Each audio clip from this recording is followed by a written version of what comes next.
اچھا، میں جب کوئی سینٹنس ادھورا چھوڑوں گا تو آپ نے اس کو کمپلیٹ کرنا ہے تاکہ مجھے یہ احساس ہو کہ آپ میرے ساتھ میرے بیان میں برابر کے شریک ہیں۔ دیکھیں شریک کا لفظ آپ نے کہا نا، اچھا لگا مجھے، بہت مزہ آیا۔ جملہ کمپلیٹ کیا نا آپ نے، شریک کا لفظ آپ لوگوں نے بول دیا تو ایک لگا کہ بھائی بیدان ہے ماشاء اللہ۔ تو دنیا میں کچھ لوگ ایسے ہیں جو یہ سمجھتے ہیں کہ ہم کسی قانون اور ضابطے کے پابند نہیں۔ اچھا، ایک قانون ایسا ہے جس کے سب پابند ہیں، وہ ہے ملکی قانون۔ اس میں کوئی یہ نہیں کہتا کہ میں ملکی قانون کو نہیں مانتا۔ جتنے بھی لبرل لوگ ہیں، جو نام نہاد لبرل جسے ہم کہتے ہیں، آزاد خیال لوگ ہیں، ان میں کوئی بھی یہ دعویٰ نہیں کرتا کہ میں کسی ریاست کے لاء کو بھی نہیں مانتا، میں آزاد ہوں۔ یہ تحریک کہیں نہیں چلتی۔ جتنے لوگ بھی اس بات کے قائل ہے کہ انسان آزاد ہے، کہتے ہیں ملکی قوانین کا بہرحال وہ پابند ہے۔ وجہ کیا ہے کہ اگر کسی ریاست میں رہ کے آپ نے یہ کہہ دیا کہ میں ملکی قانون کا پابند نہیں ہوں، تو ریاست کی طرف سے کوڑا برسے گا۔ سمجھ رہے کہ نہیں سمجھ رہے؟ ریاست چھوڑے گی نہیں، ریاست کہے گی جب تم ریاست میں رہتے ہو تو ملکی قانون کو تمہیں فالو کرنا پڑے گا۔ اب کوئی لبرل اٹھے اور کہے کہ میرے پاس دلائل ہیں، میں اس پہ 6 کتابیں لکھ چکا ہوں، ہیومن رائٹس اور ویمن رائٹس کے نام پہ کہ آزادی ہے، تو میں نہیں مانوں گا، میں عورت کے حق کے لیے لڑوں گا کہ عورت بھی ریاست کے قانون کی پابند نہیں ہے، تو کیا کوئی ریاست کہے گی کہ لاؤ ذرا وہ 6 کتابیں، ہم بھی آپ کی وہ 6 کتابیں پڑھیں دیکھیں، شاید اس میں کوئی مضبوط دلائل ہوں؟ کوئی ہے ایسی ریاست؟ بولو نا، وہ نہیں مانیں گے۔ بھائی تمہاری ایسی کی تیسی یار، تو 6 کتابیں، تو 6000 بھی لکھ دے، ملک میں رہنا ہے تو ملکی قانون کو فالو کرنا پڑے گا۔ جو لوگ خدائی قانون کو نہیں مانتے نا، قرآن ان کے بارے میں پتہ ہے کیا کہتا ہے؟ بل ادارک علمہم فی الآخرہ بل ہم فی شک منہا بل ہم منہا عمون۔ اصل بات یہ نہیں ہے کہ ان کو دلائل سے سمجھ میں نہیں آ رہا۔ جو ہمارے نام نہاد لبرل لوگ ہیں وہ کہتے ہیں مذہب کی پابندیوں کو نہیں مانتے۔ یہ کیا مذہب نے کہا یہ کھاؤ یہ نہ کھاؤ؟ بھائی کتا کھا لو اگر اس میں پروٹین ہے تو کیا خرابی ہے؟ جو لوگ مذہب کو نہیں مانتے ان کی نظر میں کتے میں اور گائے میں دم کے علاوہ کوئی فرق ہے؟ بولو نا، سائز کا فرق ہے، کتا چھوٹا ہوتا ہے، گائے بڑی ہوتی ہے، اس میں گوشت زیادہ ہے، کتے میں کم ہے۔ گائے کے دم ہوتی ہے لمبی لیکن اتنی خوبصورت نہیں ہوتی جتنی کتے کی ہوتی ہے، گول دم ہوتی ہے، خوبصورت۔ یہ فرق ہے، حلال حرام کا فرق نہیں۔ کہتے ہیں حلال حرام کیا ہے؟ لیگل ہے اللیگل ہے۔ گورنمنٹ نے اگر پرمیشن دی ہے تو کھا لو، گورنمنٹ کہتی ہے نہیں اللیگل ہے تو نہیں کھاؤ۔ تو یہ تو مذہبی لوگوں کی مسائل ہیں نا، یہ حلال ہے یہ کیا ہے؟ حرام ہے۔ لبرل لوگوں کے ہاں نکاح میں اور زنا میں کوئی فرق بولو نہیں، میوچل انڈرسٹینڈنگ سے جو جس کے ساتھ چاہے۔ اب تو ہی اور شی کا فرق بھی ختم کر دیا، اب تو ہی اور شی کا بھی فرق ختم کر دیا۔ بل پاس کروا لو، جو چاہے لکھوا لو، یہ میرا شعر ہے، بل پاس کروا لو جو چاہے لکھوا لو۔ پہلی دفعہ میں نے کوئی شعر کہا ہے۔ اپنے آپ کو ہی شو کروانا ہے تو ہی شو کروا لو، شی شو کروانا ہے تو شی شو۔ مذہب پابندی لگاتا ہے بھائی جو ہی ہے وہ قیامت تک ہی کا ہی رہے گا۔ تغییر خلق اللہ، اللہ کی تخلیق کو بدلنے کی آپ کو مذہب میں پرمیشن نہیں ہے۔ یہ نہیں کہ پورا ہی سے شی بن جائے، یہ تو بہت دور کی بات ہے۔ جو آپ کی باڈی کے لوازمات ہیں نا، جو نیچر کا حصہ ہیں، ان میں آپ ڈینٹنگ پینٹنگ کا کام کر کے ان میں کانٹ چھانٹ نہیں کر سکتے۔ ہی کو شی بنا دینا تو بہت ہی بڑا جرم ہے۔ نبی صلی اللہ علیہ وسلم نے فرمایا لعن اللہ المتفلجات، وہ عورتیں جو دانتوں میں گھسائی کر کے خلا پیدا کرتی ہیں، ان عورتوں پر اللہ کی لعنت۔ اللہ نے دانت جوڑ کے پیدا کیے تھے، انہوں نے دانتوں کی قدرت کی ڈیزائننگ کو کیا کر دیا؟ چینج۔ اس پر اللہ کی لعنت۔ میں سمجھا پا رہا ہوں؟ تو جو مذہب آپ کے دانت اگر ملے ہوئے ہیں ان کو کھولنے کی اجازت نہیں دے رہا، وہ ہی کو شی ہونے کی اجازت دے دے گا یا شی کو ہی بننے کی اجازت دے دے گا؟ تغییر خلق اللہ۔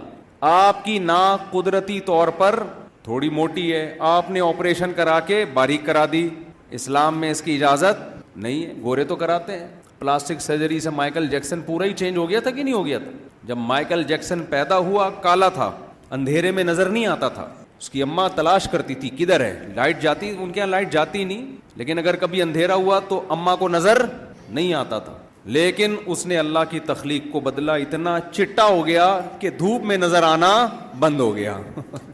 ایسا ہوا کہ نہیں؟ ایسا چٹا ہو گیا تھا وہ. مائیکل جیکسن کے بچپن کی تصویریں دیکھو اور جب 50 سال کا تھا اس وقت کی دیکھو, آدمی کہتا ہے یہ پورا ہی چینج ہو گیا. مذہب اس کی اجازت نہیں دیتا. آج خواتین بہت زیادہ مسئلہ پوچھتی ہیں نسل روکنے کے لیے بچہ دانی نکلوا دینا آپریشن کر کے. بھئی یہ جائز نہیں ہے, تغییر خلق اللہ ہے نا. عورت میں جو تولید کی اللہ نے صلاحیت رکھی ہے اس صلاحیت کو جڑ سے ختم نہیں کیا جا سکتا. یہ تو جڑ سے ہی ختم, یہ تو عورت ہی, وہ جو اس میں ایک صلاحیت اللہ نے رکھی تھی وہ کیا ہو گئی؟ ختم. لبرل لوگ بولیں گے اس میں کیا جا رہا ہے بھائی, ان کا پرسنل معاملہ ہے, وہ بچے پیدا کرے نہ کرے, ڈاکٹر صاحب نے اگر آپریٹ کر دیا تو پرسنل ہے نا. ہم کہتے ہیں چائنا والے کا کتا کھانا پرسنل معاملہ ہے کہ نہیں ہے؟ پرسنل ہونے کے باوجود مذہب اس کو اجازت نہیں دیتا. کیوں؟ انسان اپنی باڈی کا مالک نہیں ہے, اس کا مالک کوئی اور ہے. جو مذہب کسی چائنا والے کو کتا کھانے کی اجازت نہیں دیتا, وہی کسی عورت کو بچہ دانی نکلوانے کی اجازت نہیں دیتا. آپ کتنے ہی دلائل کے انبار لگا دیں. تو مذہب میں جگہ جگہ ریسٹرکشنز ہیں, پابندیاں ہیں, یہ کھاؤ یہ نہ کھاؤ, کلوا من الطیبات واعملوا صالحا. یہ مائک کی آواز مجھے خود سمجھ میں نہیں آ رہی ہے, کچھ اس کو سیٹنگ پہ لے کر آئیں. بہت شور نہیں ہو رہا؟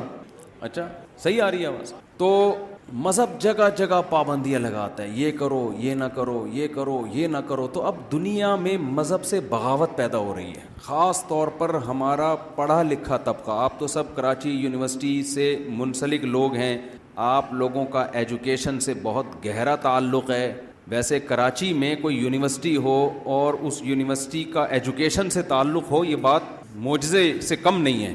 لیکن مان لیتے ہیں پروفیسر حضرات تو ظاہر پڑھ لکھے ہی ہوتے ہیں, تو کراچی میں یہ بات مشکل سے مانی جاتی ہے کہ کوئی تعلیمی ادارہ ہو اور اس میں تعلیم بھی ہو, تو حیرت کی بات. سیاست تو تھی بہت, سیاسی ادارے تو یعنی تنظیمیں یونیورسٹیاں بہت ہوا کرتی تھیں, اب شاید ایجوکیشن بھی آ گئی. ہمارے دور میں تو وہ ایک دھڑا وہ بنا ہوا ہے, دوسرا دھڑا وہ بنا ہوا ہے. اس تنظیم کا بندہ ادھر چلا گیا تو اس نے پھڑکا دیا, یہ ادھر چلا گیا تو اس نے پھڑکا. بہت ہم نے 90s میں یہ دیکھا ہے. خیر, تو آپ کا تعلق ایجوکیشن سے ہے. ایجوکیشن کی فیلڈ میں جب انسان آتا ہے تو صبح و شام سائنس پڑھتا ہے, وہ صبح و شام گوروں کو پڑھتا ہے. انسان کی یہ نیچر ہے, جس سے علم لیتا ہے نا اس کے نظریات سے بھی متاثر ہوتا ہے وہ. تبھی تو شریعت میں ہے کہ ٹیچر کسی ایسے کو بناؤ جس کے نظریات سے آپ متفق ہو. لیکن یہ ہماری مجبوری ہے. ہمارے پاس سائنسدان مارکیٹ میں شارٹ ہو گئے ہیں, ہمارے پاس دنیاوی نالج ختم ہو گئی, تو ہم مجبور ہیں گورے سے لینے پر. شریعت کا حکم ہے بھائی علم جہاں سے ملو لے لو. لیکن گورے سے جب ہم علم لے رہے ہیں تو علم کے ساتھ ساتھ الحاد بھی وہاں سے آ رہا ہے, الحاد بھی آ رہا ہے, آزادی بھی آ رہی ہے. تو ہم یہ بھول گئے کہ ہم آزاد تھے نہیں ہیں, ہم تو خدا کو ماننے والے اور اس کے قانون کو ماننے والے ہیں. تو میں یہ عرض کر رہا تھا کہ مذہب نے جگہ جگہ اتنی پابندیاں لگائی ہیں, ان پابندیوں کی وجہ سے جو الحاد پرست لوگ ہیں, ملحد لوگ ہیں, جو آزادی کے قائل ہیں, وہ مذہب کو اپنی ڈکشنری سے نکال دیتے کہ یار یہ سائڈ پہ رکھو. کتے اور گائے میں ان کے ہاں کوئی فرق نہیں ہے. تو مذہب کو تو نکالا, ریاست کے قانون کو نہیں نکالا انہوں نے. کیوں؟ ریاست کو وہ بھی مانتے ہیں کہ ریاست کے قانون کو فالو کرنا چاہیے. کیوں؟ ریاست چھوڑے گی نہیں آپ کو, بغاوت کا کیس کر کے اندر کر دے گی. تبھی قرآن کہتا ہے کہ یہ جو مذہبی پابندیوں کو نہیں مانتے, اس کی وجہ ان کی وہ کتابیں نہیں ہیں, ان کے وہ دلائل نہیں ہیں, بلکہ اس کی وجہ یہ ہے کہ ریاست کے قانون کو توڑنے میں خطرہ ہے کہ ریاست انتقام لے گی. خدا کے قانون کو توڑنے میں یہ مطمئن ہے کہ کوئی انتقام لینے والا نہیں ہے, کیونکہ اس کا انتقام آخرت میں ہے. تبھی قرآن کہتا ہے بل ادارک علمہم فی الآخرہ, آخرت کے بارے میں ان کو علم نہیں ہے. بل ہم فی شک منہا, بلکہ یہ شک میں پڑے ہوئے ہیں کہ پتہ نہیں آخرت ڈے آف ججمنٹ ہے بھی یا نہیں ہے. بل ہم منہا عمون, آگے قرآن کہتے ہیں نا نا نا نا نا, شک میں نہیں ہے, آخرت کے بارے میں جان بوجھ کر اندھے بنے ہوئے ہیں, غور کرتے ہی نہیں ہیں. غور کریں تو آخرت پر بھی یقین ہو جائے ان کو. کیا زبردست آیت ہے یا نہیں ہے؟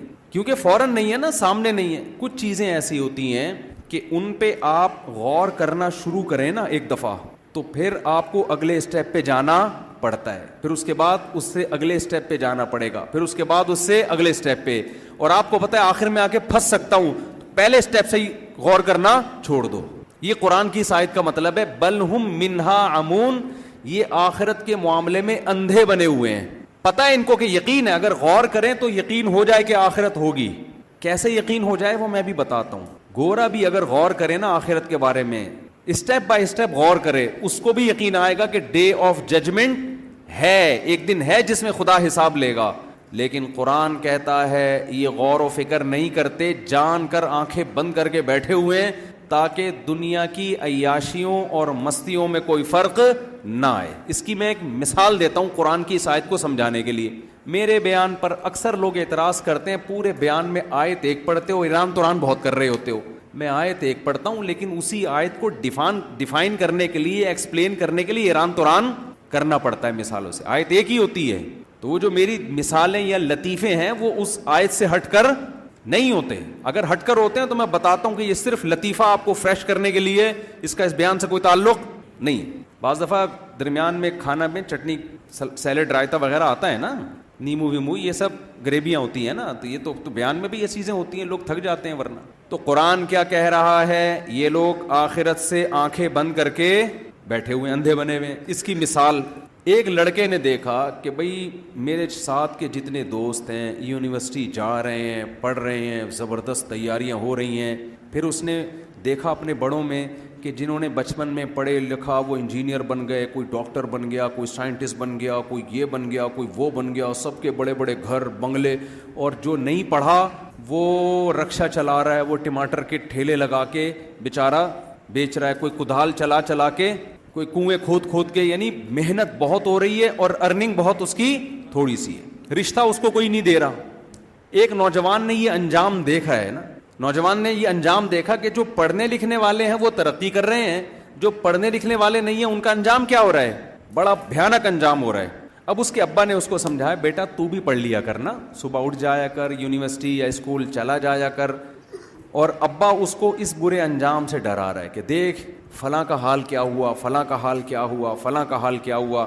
بچہ اگر غور کرنا شروع کرتا ہے نا کہ یار میں بھی ایسا ہو سکتا ہوں, تو اس کی کانپیں ٹانگنا شروع ہو جاتی. اب یہ ٹانگیں کانپنا اردو میں ختم ہو گیا ہے, یہ جدید جو اردو ہے اس میں کانپیں ہی ٹانگیں گی. اب ہمیشہ یاد رکھو, اب ٹانگیں کانپنا یہ نئی اردو مارکیٹ میں آئی ہے. اور یہ جو یونیورسٹی میں اگر کوئی اردو ادب کے ٹیچر بیٹھے ہوئے ہیں تو ڈکشنری سے کانپنے کا لفظ نکال کے ٹانگنا ڈال دیں اس میں, اور ٹانگے کو نکال کے کانپنا کر دیں, یا کم از کم اتنا کر دیں کہ اردو میں ایک لغت اب یہ بھی ہے, ایکسنٹ ہوتا ہے نا, اور لغات کا اختلاف ہوتا ہے کہ فلاں کہ ہاں یہ یوں پڑھا جاتا ہے, فلاں کہ ہاں یہ یوں پڑھا جاتا ہے. تو اب بچہ کیا کرتا ہے, وہ سوچتا ہے, تو اس کی بھی خوف پیدا ہو جاتا ہے اس کو کہ یار یہ میرا فیوچر تو کیا ہو رہا ہے بڑا بھیانک. اب نہ اس کا بنٹے کھیلنے میں دل لگ رہا ہے. بنٹے اب تو بچوں نے کھیلنا ہی چھوڑ دیا. ہمارے ہاں تو بچپن میں شرارتی بچے ہوتے تھے, بنٹے کھیلتے تھے سارا دن, بیٹھ لٹو کھیلتے تھے, پٹتے تھے اپنے ماں باپ سے. اب اس کی جگہ ویڈیو گیم آ گیا ہے نا, پب جی کھیل رہے ہیں. وہ بنٹے پھر بھی اس ویڈیو گیم سے اچھا تھا جس پہ ہم ابا سے پٹا کرتے تھے, اس ویڈیو گیم سے 1000 گنا بہتر تھا. اس میں سروائیکل پین کا خطرہ نہیں تھا بنٹوں میں, تھوڑا سا ہل جل لیتے تھے. وہ ایک بنٹا وہاں جا رہا ہے تو اٹھا کے لاتے تھے. ویڈیو گیم میں تو مسلسل وہیں بیٹھے بیٹھے کمریں خراب ہو گئی ہیں لوگوں کی, بچوں کی, اور اس کی ریس سے جو کھوپڑی کو نقصان ہو رہا ہے وہ ایک الگ چیز ہے. تو آپ نے کیا کیا, اب بچے کو بار بار خیال آ رہا ہے کہ یار بنٹے کھیلنے جا رہا ہوں تو یار میرا فیوچر خراب ہونے والا ہے, میں سوتا رہ گیا سارا دن, یونیورسٹی نہیں جا رہا تو میرا فیوچر خراب. تو اس کا ایک حل تو یہ کہ فیوچر کے بارے میں سوچ کے اپنے آپ کو موٹیویٹ کرے کہ یار یہ چھوڑ دو بنٹے, یہ چھوڑ دو پب جی, یہ چرس, ہیروئن, اور یہ سارا دن راتوں کو گٹر کے ڈھکن پہ بیٹھ کے دوستوں کے ساتھ گپیں مارنا, یہ زندگی چھوڑ دو, اس کا انجام بھیانک ہے. ہم بچپن میں سنا کرتے تھے اپنے والد صاحب سے اور بڑے بزرگوں سے کہ جو دوستوں میں ٹائم ضائع کرتا ہے نا, پیسہ اڑا دے سارا دوستوں میں, تو پیسہ تو جاتا ہے, اس کے بعد دوست بھی چلے جاتے ہیں. جب پیسہ ختم ہوتا ہے نا دوستوں پہ اڑا کے, تو پیسہ بھی گیا اور بالآخر وہ دوست بھی گئے. ایسا نہیں ہوتا کہ دوست کہیں اس نے ہم پہ اتنا پیسہ اڑایا تو اب ہماری دوستی کیا ہو گئی پکی. ایسا نہیں ہوتا, بیوی کے ساتھ نہیں ہوتا ایسا, تو دوستوں کے ساتھ کہاں ہوگا. آپ نے اپنی بیگم کو شاپنگ کرا کے سارا پیسہ اڑا کے جس دن آپ زیرو پہ ہوئے, بیگم فوراً کورٹ میں جا کے کھلا لے گی, سوائے ان بیگموں کے جو میرا بیان سن رہی ہیں. لوگوں کی جو وہ بیگمات جو میرا بیان سن رہی ہیں ان کے علاوہ کی بات کر رہا ہوں میں. خواتین غصہ کرتی ہیں نا ہمارے خلاف, آپ کے خلاف تھوڑی, آپ کے علاوہ کی بات کر رہا ہوں میں. تو جب بیگم ساتھ چھوڑ دیتی ہے, جب آپ کی جیب میں پیسے ختم ہو جائیں, ختم بھی اسی کی وجہ سے ہوئے, تو دوست کیا کس کھیت کی مولی ہے, اس کا تو کوئی خونی رشتہ تھوڑی ہے. تو ہم بچپن میں سنا کرتے تھے کہ بیٹا دوستوں پہ جو پیسہ اڑا دے گا پیسہ بھی جائے گا اور دوست بھی جائیں گے, تو پڑھائی پہ توجہ دو. جب پیسہ آنا شروع ہوگا دوست خود بخود, دوستوں کو بھگاؤ گے بھی تو بھی نہیں بھاگیں گے, بھگاؤ گے تو بھی نہیں بھاگیں گے. جب کوئی رشتہ لینے جاتا ہے نا, رشتہ نہیں ملتا تو روتا ہوا میرے پاس آتا ہے, مفتی صاحب میں آپ کہتے ہو شادیاں کیا کرو, ہم تو ایک نہیں مل رہی. تو میں کہتا ہوں بیٹا تم پیسہ کماؤ, پیسہ کماؤ. جب پیسے کماؤ گے نا تو پھر تم آگے آگے اور رشتے پیچھے پیچھے. صحیح ہے نا, تم آگے آگے بھاگو گے, رشتے کیا ہوں گے پیچھے پیچھے. یہ دنیا کا نظام آج کل جو مارکیٹ میں چل رہا ہے, میں وہ رپورٹ پیش کر رہا ہوں, ترغیب نہیں دے رہا اس کی, رپورٹ پیش کر رہا ہوں کہ مارکیٹ میں چل یہ رہا ہے بہرحال. اچھا خیر, کہیں اور کو بیان نہ نکل جائے. تو اب ایک طریقہ تو یہ ہے کہ بچہ فیوچر کا بھیانک انجام سوچے, اور سوچ سوچ کے پھر اس کا وقتی نقصان یہ ہوگا کہ بنٹوں میں اس کا مزہ کرکرا ہونا شروع. گٹر کے ڈھکنوں پہ دوستوں کے ساتھ بیٹھے گا, لیکن سوچے گا بھائی تھوڑے دنوں میں یہ دوست بھی مارکیٹ سے شارٹ ہونے والے. اب اس دو کام میں سے ایک کام کرے گا, یا تو اس فیوچر کو سوچ سوچ کے گٹر کے ڈھکنوں پہ بیٹھنا چھوڑ دے گا. اب تو کراچی میں الحمدللہ عام طور پر گٹروں کے ڈھکنوں کی سہولت بھی گورنمنٹ نے ختم کر دی ہے, جہاں چھڑے چھاٹ لڑکے بیٹھ کے گپے مار, گٹروں سے ڈھکن ہی غائب ہو رہے ہیں الحمدللہ. یہ بڑا اچھا اقدام ہے حکومت کراچی کی طرف سے, سندھ کی حکومت کی طرف سے, کہ گٹر کے ڈھکن بھی چوری کروا دیے انہوں نے, سریا نکال کے چرسی لوگ بیچ دیتے ہیں تاکہ قوم میں پڑھائی کا رجحان بڑھے. یہ اچھا ہے نا, ایک اچھا اقدام ہے بھائی, اچھے کو تو اچھا ہی کہنا چاہیے, تاکہ نوجوان لڑکوں کو بیٹھنے کی جگہ ہی نہیں ملے گی تو پڑھائی میں دلچسپی لیں گے. تو سندھ گورنمنٹ کے بہت سارے فضائل ہیں, کبھی انشاءاللہ اس پر ایک پورا بیان کروں گا میں کہ کتنے اچھے اچھے اقدامات کیے ہیں. تو ایک طریقہ تو یہ تھا کہ بھائی فیوچر کا سوچ کے انسان کا بچہ بن جائے. ایک طریقہ یہ ہے کہ فیوچر کو بالکل نظر انداز کر دے, تاکہ جو موجودہ مزے ہیں ان کو تو صحیح طرح سے کیش کرائے نا بھائی, یا تو ادھر ہو جائے یا ادھر ہو جائے. آپ کسی کے سامنے موت کا تذکرہ کریں نا, دو طرح کے لوگ ہیں, یا تو وہ غور سے سنیں گے, بولیں گے یار بات تو صحیح کر رہے ہیں, مرنا تو ہے ایک دن, تو انسان کے بچے بن جاؤ. ایک طرح وہ ہوں گے جو کہیں گے یار اس کے علاوہ کوئی اور بات نہیں کر سکتے. ٹھیک ہے نا, کیوں خام خامے ہماری زندگی کے مزوں کو خراب کر رہے ہو, جب مرنا ہوگا مر جائیں گے, ابھی تو ہم زندہ ہیں نا, ابھی کوئی اچھی باتیں کرو, کھانے پینے کی باتیں کرو, نئی فلم آنے والی ہے, بتاؤ یار وہ دیکھنے چلتے ہیں, میچ ابھی دوبارہ پتہ نہیں کس کس کا میچ ہونے والا ہے, وہ دیکھنے چل گئے, کیا ابھی کوئی بات ہے یہ. تو بالکل یہی چیز کافر نے کی ہے آخرت کے ساتھ. جو ملحد اور لبرل لوگ ہیں نا, انہوں نے کس کے ساتھ کیا یہ آخرت. قرآن کہتا ہے کہ یہ غور ہی نہیں کرتے آخرت کے بارے میں, جان کر اندھے بنے ہوئے ہیں, کیونکہ ان کو پتا اگر ہم نے غور کیا تو یا تو اس نتیجے پہ پہنچیں گے کہ آخرت ہے ہی نہیں, یا اس پہ پہنچیں گے کہ آخرت ہے. اگر ہم اس پہ پہنچ گئے کہ آخرت ہے تو یہ تو سارے مزے ہمارے خراب ہو جائیں گے. پھر کتے اور گائے میں ہمیں فرق کرنا پڑے گا, زنا میں اور نکاح میں ہمیں فرق کرنا پڑے گا, بے پردگی اور پردے میں ہمیں فرق کرنا پڑے گا. تو غور نہیں کرتے, کریں تو اسی نتیجے پہ پہنچیں گے. اب سوال پیدا ہوتا ہے, قرآن اتنا ببانگ دہل ایک دعویٰ کر رہا ہے کہ کوئی بھی عقل پرست آدمی جو مذہب کو نہیں مانتا, اگر وہ عقل کا صحیح استعمال کرے تو بالآخر اسی نتیجے پہ پہنچے گا کہ آخرت بھی ہے, سزا بھی ملے گی, اور مجھے مذہب کو ماننا بھی پڑے گا. ایسی کون سی مذہب میں اتنے 2 اور 2 4 کی طرح دلائل ہیں کہ نتیجہ بالآخر یہی نکلے گا؟ ایسی کون سی ایسی چیز ہے؟ میں سمجھا پا رہا ہوں اپنی بات.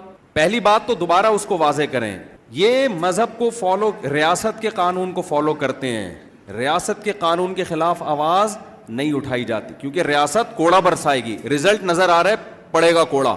اللہ کی جو ریاست ہے اس قانون کی یہ بات اس لیے نہیں کرتے, وہاں ان کو آزادی چاہیے, وہاں ہیومن رائٹس اور ویمن رائٹس کے نام پہ آزادی چاہیے. کیوں؟ کوڑا برسنے کا ان کو خوف نہیں ہے. اور کیوں خوف نہیں ہے؟ کیا ان کو یقین نہیں ہے؟ نہ نہ نہ, اس پہ غور ہی نہیں کرتے. یہ غور کریں تو وہاں بھی خوف پیدا ہو, اور وہاں بھی پھر اس آزادی کی باتیں نہ کریں جو آزادی یہ لے کے چل رہے ہیں. تو 2 نظریات ہیں دنیا میں, کچھ تو ہیں کہتے ہیں ہم کسی قانون, ریاست کے قانون کے سب پابند ہیں, سمجھ رہے ہیں نا, اس کے سب کیا ہیں؟ پابند ہیں. اصل پھڈا جو مذہب کو فالو کرنے والے اور جو فالو نہیں کرتے ان کا یہ ہے کہ مذہب کو فالو کرنا ہے کہ نہیں کرنا. تو اس کے لیے ویمن رائٹس اور ہیومن رائٹس کی آواز اٹھائی جاتی ہے. ویمن رائٹس کا مطلب یہ ہے کہ مذہب نے عورت کو پر جو پابندیاں لگائی ہیں ان پابندیوں سے عورت کو آزاد کیا جائے. ہیومن رائٹس کا اصل مطلب جو تھا وہ تھا, ہمیں اس سے بحث نہیں. آج کل جو مطلب ہے نا ہیومن رائٹس کا, وہ مطلب ہے کہ انسانوں پر مذہب نے جو پابندیاں لگائی ہیں, انسانوں کو ان پابندیوں سے آزاد کیا جائے. اگر آپ لوگوں کو آزاد چھوڑ دیں گے تو انسانوں سے بڑا پھر فتنہ دنیا میں کوئی نہیں ہوگا. کوئی بھی دنیا میں آزاد نہیں ہے. آپ صبح سے لے کے شام تک کلچر کے پابند ہوتے ہو, خاندانی رسومات کے پابند ہوتے ہو, ملکی قوانین کے پابند ہوتے ہو, ڈاکٹروں کے مشوروں کے پابند ہوتے ہو. اتنی ساری پابندیاں انسان کے اوپر لگی ہوئی ہیں, اگر وہ ان پابندیوں سے نکلنے کی کوشش کرے گا دنیا میں کوئی بھی اس کو نکلنے نہیں دے گا. لوگ بائیکاٹ کرنا شروع کر دیں گے اس کا. ساری پابندیاں کے کہاں لگتی ہیں؟ جہاں اللہ نے پابندیاں لگائی وہاں فوراً کہہ دیتے ہیں ہم کیا ہیں, ہم آزاد ہیں, ہم نہیں مانتے ان پابندیوں کو. تو یہ دشمنی کس سے لی جا رہی ہے بھائی؟ خدا سے دشمنی لے رہے ہیں نا. سب کے حقوق ہیں, شوہر پہ بیوی کے حقوق ہیں, بیوی پہ شوہر کے حقوق ہیں, بوائے فرینڈ گرل فرینڈ کے بھی اب تو حقوق آنا شروع ہو گئے مارکیٹ میں, یتیموں کے حقوق ہیں, ریاست کے حقوق ہیں, انسانوں کے حقوق ہیں, عورتوں کے حقوق ہیں, بچوں کے حقوق ہیں, گدھے گھوڑے کے بھی حقوق ہیں, جانوروں کے حقوق ہیں. خدا کا حق کیا ہے؟ وہ ڈکشنری سے کیا ہو گیا ہے؟ وہ ختم. کوئی دنیا میں تنظیم دیکھی کہ اللہ کے حقوق پر آواز اٹھائی جائے؟ کبھی دیکھی آپ نے؟ تو قرآن نے یہ جو لبرلزم ہے نا, اس کے خلاف 2 اور 2 4 کی طرح بہت واضح دلائل دیے. میں یہ عرض کر رہا تھا, ملحد جو ہے نا, ملحد جو کہتے ہیں ہم آزاد ہیں, ان کی بہت ساری قسمیں ہیں مارکیٹ میں. بنیادی ہدف سب کا ایک ہے کہ مذہب کی پابندی کو کسی بھی طرح سے تسلیم نہیں کرنا. ہدف یہ ہے. اس ہدف تک پہنچنے کے لیے لوگوں کے مختلف نظریات ہیں. کچھ نے کہا کہ یہ کائنات خود بخود بنی ہے, اتفاق سے وجود میں آئی ہے, بندر سے انسان ایوالو ہو کے انسان بنائے, تو جو کام آٹومیٹیکلی ہوتا ہے خود بخود ہوتا ہے, اس کی کوئی ریزن نہیں ہوتی, اس کو کوئی مینجمنٹ, کوئی مینیجر نہیں ہوتا, کوئی خدائی نہیں ہے. تو خدائی احکام تو پھر خدا کے ہونے کے بعد ہوں گے نا. تو نیچر ہے جس کی وجہ سے یہ سب کچھ چل رہا ہے, تو نیچر کو فالو کرو بس, ٹھیک ہے. کمال کی بات ہے کہ نیچر کو خدا مانتے ہیں اور فالو نیچر کو بھی نہیں کرتے. یہ جو ہومو سیکسولیٹی بڑھ رہی ہے, یہ نیچر ہے کیا؟ کبھی کسی گدھے کو دیکھا آپ نے کہ اس نے بل پاس کروایا ہو؟ کبھی دیکھا آپ نے کسی گھوڑے کو دیکھا آپ نے کبھی بل پاس کروایا اس نے؟ بل پاس سمجھتے ہیں, یہ لاہوریوں کی اصطلاح ہے. بل پاس ہوا نا LGBT کا بھی, کہ جو ہی ہے وہ شی بن سکتا ہے, جو شی ہے وہ کیا بن سکتا ہے. تو لاہور میں کوئی لڑکا جس میں زنانہ علامتیں ہونا, تو لاہوریوں نے مجھے بتایا ہم اس کو کہتے ہیں بل پاس کروا کے آ گیا. یہ تو یہ جو کام جانور نہیں کر رہے وہ کون کر رہا ہے؟ انسان کر رہا ہے, اور اس پہ دنیا میں قوانین بن رہے ہیں. تو جو لوگ بھی الحاد کی طرف جاتے ہیں, تو الحاد کی بہت ساری قسمیں, ان سب کا ہدف ایک ہے. وہ ہدف یہ ہے کہ ہم نے مذہب کی پابندیوں سے اپنے آپ کو بولو آزاد کرنا ہے. جب مذہب کی پابندیوں سے آزاد, تو عورت پردہ کرے نہ کرے, کلچر کی وجہ سے کر رہی ہے تو اس کا اپنا مسئلہ ہے, کوئی ضروری نہیں ہے. تو ان میں بہت سے لوگوں نے خدا کے وجود کا انکار کیا, خدا ہی نہیں ہے. بعض نے یہ کہا کہ خدا ہے یا نہیں ہے, ہمیں اس بحث میں پڑھنے کی ضرورت. پہلا درجہ کیا ہے ہی نہیں, بڑے دھڑلے سے کہتے ہیں نہیں ہے, اس کے دلائل دیتے ہیں وہ. دوسرا یہ کہ ہو سکتا ہے ہو, اور ہو سکتا ہے کہ بولے نا کیا ہو گیا آپ لوگوں کو, نہ ہو, یہ بھی ہو سکتا ہے, میں بھی. کرنا کیا ہے اگر ہے یا نہیں ہے؟ آپ کو کیا جو ہے نا فلانی کے شوہر کا نام ستار ہے, آپ کہیں ہو سکتا ہے فلاں خاتون کے شوہر کا نام ستار ہو, یہ بھی ہو سکتا ہے کہ نہ ہو. تو میرا جب وہ لینا دینا ہی نہیں ہے وسیم اور ستار سے, تو مجھے کیا اس خاتون کے میاں کا نام ستار ہے, اس کے ابا کا نام غفار ہے, اس کے بچے کا نام جمال ہے, جو بھی ہے, تو میں نے کرنا کیا ہے؟ تو ایسے لوگ کیا کہتے ہیں؟ نیوٹرل کہتے ہیں, کہ فری تھنکر ہوتے ہیں. وہ کہتے ہیں ہمیں اس سے کوئی غرض ہی نہیں ہے کہ خدا ہے یا نہیں ہے, میں بھی ہو بھی سکتا ہے, نہیں بھی ہو سکتا. تو یہ اللہ کا ہیڈک ہے کہ وہ معاذ اللہ ہے یا نہیں ہے. ہمارا ہیڈک ہی ہے نہیں, ہمارا تو بھائی ہم نے تو صبح اٹھتے ہیں, ہم نے آفس جانا ہے, اور ریاست کے لیے ہم نے کام کرنا ہے, اور یہ کرنا ہے اور وہ کرنا ہے, موج مستی کرو, اور بالآخر ایک دن دنیا سے چلے جاؤ. تیسرا طبقہ وہ ہے جو یہ کہتا ہے خدا ہے, اس کائنات کو بنانے والا ہے, مگر وہ اللہ نہیں ہے. ہم یہ کیوں مانیں کہ وہ اللہ ہے؟ میں سمجھا پا رہا ہوں اپنی بات. بھائی اس کی کیا دلیل ہے کہ وہ اللہ ہے؟ کوئی بھی ہے, مسلمانوں نے کیوں قبضہ کیا ہوا ہے اس پہ؟ مسلمان ہمیں بتائیں گے کہ اس کا نام اللہ ہے. یہ تو خود پڑھے لکھے تو ہیں نہیں, ان کے یونیورسٹیوں کا حال دیکھو, ان کے اداروں کا حال دیکھو, ان کے ملک کا حال دیکھو, کرپٹ حکمران ان کے اوپر مسلط ہیں, سیلاب میں آدھا ملک ڈوبا ہوا ہے, یہ مدد کر نہیں سکتے, اور یہ ہمیں بتا رہے ہیں کہ اس کریٹر کا نام کیا ہے؟ اللہ ہے. ڈاروین بتاتا تو ہم مانتے یار, نیوٹن بتاتا, آئنسٹائن بتاتا, یہ بڑے بڑے پڑھے لکھے لوگ بتاتے, مولوی صاحب بتا رہے ہیں, مفتی طارق مسعود بتا رہے ہیں کہ اللہ ہے. وہ نہیں یہ بات میرا خیال ہے سمجھ میں. بھائی آپ کو سوال ہی سمجھ میں نہیں آ رہا تو جواب کہاں سے سمجھ میں آئے گا؟ محمد بن قاسم نے ہندوستان پہ, محمود غزنوی نے ہندوستان پہ 17 کیا کیے؟ حملے کیے نا. یہ امتحان میں سوال آیا ہوا تھا, Sindh text book board, Sindh میں جو ایجوکیشن کا حال ہے نا, تو امتحان میں سوالات اس طرح کے آتے ہیں. ان کو پتا ہے اگر ہم نے یہ پوچھ لیا کہ کس نے ہندوستان پہ 17 حملے کیے تو وہ نہیں بتائیں گے لوگ. تو سوال یہ تھا کہ محمود غزنوی نے ہندوستان پہ 17 کیا کیے. یہ سندھ میں ایجوکیشن کا جو دوسرا سوال یہ تھا. اچھا 4 سوالوں میں ایک سوال کا جواب دینا تھا. سندھ حکومت آج کل اس طرح کا بھی دیکھنا نصاب آ جائے گا تاکہ کچھ تو پاس تو ہونا, آگے تو جائیں. تو کوشچن سوالات اس طرح کے ہوا کریں گے. سوال نمبر 1 کہ محمود غزنوی نے ہندوستان پہ 17 کیا کیے. دوسرا سوال محمود غزنوی نے ہندوستان پر کتنے حملے کیے. تیسرا سوال محمود غزنوی نے کس ملک پہ 17 حملے کیے. چوتھا سوال کس نے ہندوستان پہ 17 حملے کیے. اور سندھ کی جو کراچی کی جو عوام ہے اس کو اس سوال کا جواب بھی طلبہ کو نہیں آئے گا, نقل مار رہے ہوں گے. تو بتا یار, یہ ایجوکیشن کا حال ہونے والا ہے الحمدللہ, کیونکہ نقل کے لیے بھی تو تھوڑی سی تو سینس چاہیے نا.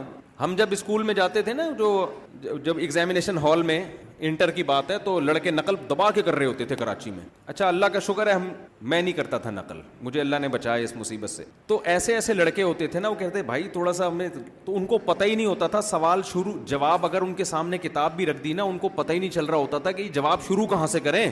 اور سے جملہ شروع ہو رہا تھا, اور محمود غزنوی نے یہ بھی کیا اور یہ بھی کیا. تو اور اس سے پہلے کیا کیا کیا ہے وہ تو بتا بھائی, یا اور کا لفظ تو کاٹ دے. یہ حالت تھی. اور اب تو آپ کو پتا ہے اس سے بھی ماشاءاللہ زیادہ. تو یہ قوم انگریزوں کو بتائے گی, جاپانیوں کو بتائے گی کہ کریٹر ہے, اور اس کریٹر کا نام کیا ہے. ہم تمہیں بتائیں گے اللہ ہے. تو ہمارا جو یونیورسٹی کا طبقہ ہے, چونکہ پڑھا لکھا ہے, متاثر جاپانیوں سے ہے, صحیح ہے نا, انگریزوں سے ہے, فرانس کے سائنسدانوں سے ہے, وہ کہے گا یار کریٹر اگر ہے. انگریزوں میں بھی 2 قسم کے ہوتے ہیں, سائنسدانوں میں بھی کچھ سائنسدان ملحد ہوتے ہیں, کہتے ہیں کوئی خدا نہیں ہے, کچھ سائنٹسٹ کہتے ہیں نہیں ہو نہیں سکتا کہ بغیر خدا کی یہ کائنات چل رہی ہو. تو ہے, لیکن وہ بھی اللہ کو نہیں مانتے, سمجھتے ہیں, کہتے ہیں ہے بھائی ٹھیک ہے کوئی کریٹر ہے, گاڈ ہے, اس کو گاڈ کہہ سکتے ہیں, اللہ کیا اس کو, ٹھیک ہے. مذہب مسلمانوں کا ایک مذہب ہے, انہوں نے اللہ کہہ دیا اس کو. تو ہندو اس کو بھگوان کہہ دیتا ہے, اور مختلف لوگ اس کو مختلف نام دے دیتے ہیں. تو ٹھیک ہے, سمجھ میں آ رہی ہے بات. یہ الحاد کا کون سا طبقہ ہو گیا؟ تیسرا. چوتھا طبقہ ہے وہ کہتا ہے کہ یار چلو فرض کر لو اس کا نام کیا ہے, اللہ ہے. ہم یقینی طور پہ نہیں کہتے, لیکن چلو اتنا بڑا طبقہ اسلام دنیا میں اتنا پھیلا ہوا ہے, اتنے سارے لوگ جب کہہ رہے ہیں اللہ ہے تو مان لو کیا ہے وہ اللہ ہی ہے. تو ٹھیک ہے اللہ ہے, لیکن اس اللہ کو کیا پڑی ہے کہ جو نماز نہ پڑھے اس کو جہنم کی آگ میں ڈال دے ہیں بھائی. اس اللہ کو کیا پڑی ہے کہ جو اس کی عبادت نہ کرے اس کو اس طرح کی دھمکیاں دے رہے ہیں, اور وہ یہ کہہ رہا ہے کہ تم جو ہے روزے رکھو گے تمہیں حوریں ملیں گی ہیں بھائی. یہ معاذ اللہ, میں ان کے الفاظ دہرا رہا ہوں, نقل کفر نہ بادشاہ. اللہ تو بہت ایک براڈ مائنڈ ذات ہونی چاہیے نا, براڈ مائنڈڈ. اس کو یہ چھوٹی چھوٹی باتوں پہ دھمکیاں دینا کہ تم جو اگر کوئی فجر کی نماز نہیں پڑھتا, ایک نماز جان کر چھوڑ دے گا, اتنے 1000 سال جہنم کی آگ میں جلے گا, اور جو زنا کرے گا ایسے آگ میں ڈال دوں گا اس کو میں. وہ تو براڈ مائنڈڈ ہے یار. آج کوئی بڑے ظرف کا آدمی ہوتا ہے, وہ چھوٹی چھوٹی باتوں پہ اتنی بڑی بڑی سزاؤں کی دھمکیاں نہیں دیتا. اس کو کیا پڑی ہے, کوئی اس کی عبادت کرے ٹھیک ہے, نہیں کرے تو بھی کیا ہے ٹھیک ہے. وہ تو اس نے کائنات کو بنایا اور بارشیں برسا رہا ہے اور یہ سب کچھ کر رہا ہے. وہ اتنا چھوٹا نہیں ہے جتنا مولویوں نے اس کو بولو نا بھائی. کیا ایسا نہ ہو میرا پورا بیان سوالات میں نکل جائے اور آپ بھی کوئی خدا نہ خواستہ ملحد بن کے نکل جاؤ کہ ہمیں تو یہ پتہ ہی نہیں تھا. میں کوشش کر رہا ہوں جواب تک بھی نوبت آئے. بعض دفعہ اعتراضات بتا کے نا اتنا پکا کر دیا جاتا ہے کہ وہ آدمی کا پہلے ذہن نہیں ہوتا کہ اچھا یہ تو ہمیں پتہ ہی نہیں تھا. بات تو بالکل صحیح ہو رہی ہے یار. وہ اللہ جو ہے, میں جب دوسری شادی کا قائل تھا نا, تو بہت سے لوگ مجھے سمجھانے کے لیے آتے تھے, بڑے بڑے علماء لوگوں کو میرے پاس بھیجتے تھے, جس کو انسان کا بچہ بناؤ, یہ سوسائٹی میں کیسی باتیں کر رہا ہے. تو جب وہ آتے تھے نا مجھے سمجھا کے, تو سمجھ کے چلے جاتے تھے, وہ الٹا تو سمجھ کے چلے جاتے تھے. تو آج ہمارا ایک بہت بڑا طبقہ ایسا بھی ہے کہ چلو یار وہ اللہ ہی ہے نا, ٹھیک ہے. مسلمان کہہ رہے ہیں اللہ ہے, ہندو کہہ رہے ہیں بھگوان ہے, تو جس نے جو نام دے دیا, ناموں میں کچھ نہیں رکھا, ذات تو ایک ہی ہے نا جس نے بنایا ہے. تو گاڈ کہہ دو, کریٹر کہہ دو, خدا کہہ دو, اللہ کہہ دو, بھگوان کہہ دو. لیکن اس کو کیا پڑی ہے یار کہ وہ کہہ میرے سامنے سجدہ نہیں کرو گے تو جہنم میں ڈال دوں گا, جو ہے زنا کرو گے تو آگ میں جلاؤں گا, یتیم کا مال کھاؤ گے تو یہ جو ہے نا, یہ اللہ ایسا نہیں ہو سکتا. لہذا ہم اللہ کو مانتے ہیں. خلاصہ یہ نکلا کہ ہم اسلام کو نہیں مانتے. اللہ کا معاذ اللہ ظرف اتنا چھوٹا بولو نہیں ہے. یہ بھی ملحد لوگوں کی ایک مارکیٹ میں ایک قسم ہول سیل کے حساب سے موجود. ان کا سب کا مقصد یہ ہے کہ بھئی یہ کہ مذہبی پابندیوں سے اپنے آپ کو آزاد کرو. نماز پڑھ لو, نہیں پڑھو تو جہنم ونم نہیں ہے, اتنا بڑا ایشو نہیں ہے جتنا یہ مولویوں نے ڈرایا ہوا ہے آپ لوگوں کو. اچھا, ملحد کی ایک قسم اور بھی ہے, وہ والے